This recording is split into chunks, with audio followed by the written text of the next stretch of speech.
Lindsay is like a fortune teller. She just stopped exactly on her 5 minutes speech. The next person I'm going to introduce is someone from the CND who struggle against nuclear weapons, which is not far away, just in first lane. They are fighting, to spend your money on schools, NHS, education, public services.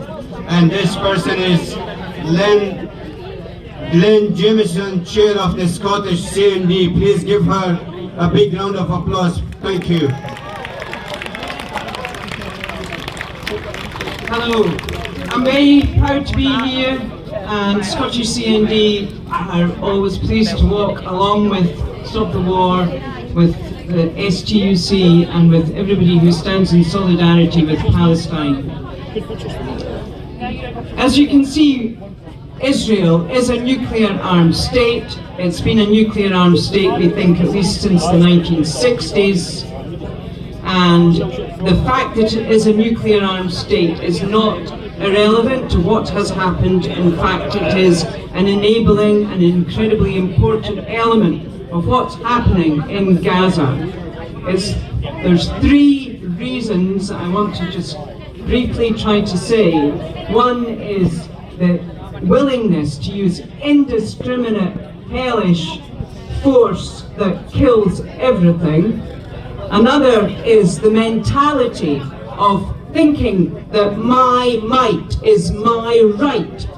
That kind of self-righteous, vehement denial of doing harm. And the third is the complicity of states like ours, the UK government, the US and other states, particularly the nuclear states, in what has been happening in Gaza.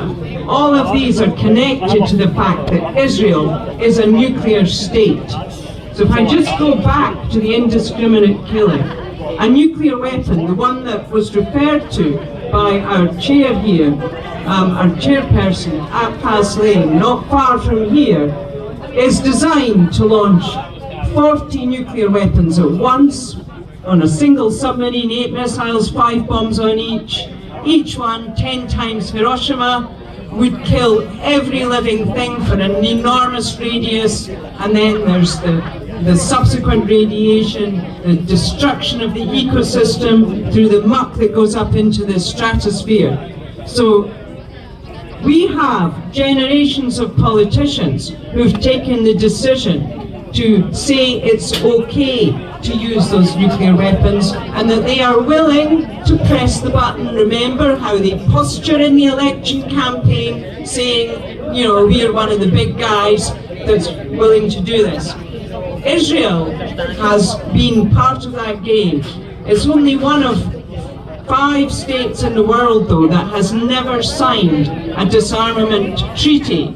Most of the nuclear states signed up in the 60s to the Nuclear Non-Proliferation Agreement that said they would, in good faith, disarm, give up nuclear weapons, while all the rest of the countries in the world had to promise not to get them.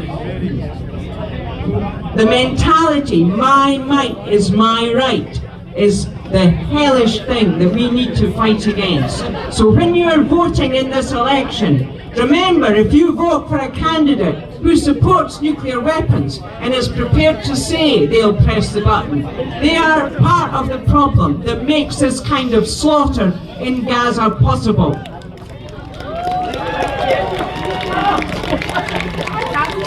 Thank you, Lynn. Thank you for your struggle against a free Scotland without nuclear weapons of mass destructions. The next person, ladies and gentlemen.